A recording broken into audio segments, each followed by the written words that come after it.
مرحبا بكم. واحدة من أغرب العادات في القبائل الأفريقية وهي تناول لحوم الكلاب ومصارعة باقي الأشخاص من أجل أن يطلق عليه كلمة رجل. هؤلاء تناولوا لحوم الكلاب وعزلوا في خيام بمفردهم، ثم خاضوا لمعارك جسدية بعضهم ضد بعض في أجواء احتفالية راقصة، فليس سهلا هنا الحصول على لقب رجل.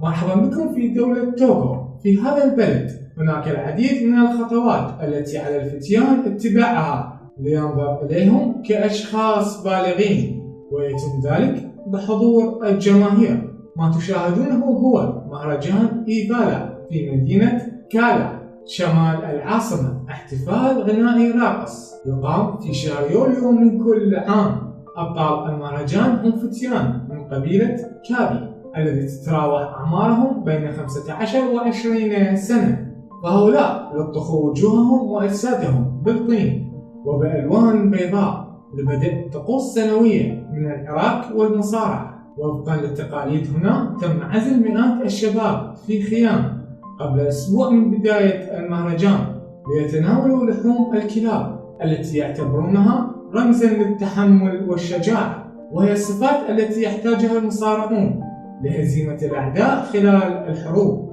وبعد أن يتناولوا وليمتهم يشكل المشاركون مجموعة مكونة من 5 أشخاص لقتال بعضهم بعضا استعدادا لتحمل مسؤوليات الحياة. المصارعة التقليدية بين القبائل في توغو نشأت منذ مئات السنين وتحولت عبر الزمن إلى رياضة تهدف إلى إعداد شباب القبائل جسديا وعقليا لمرحلة البلوغ.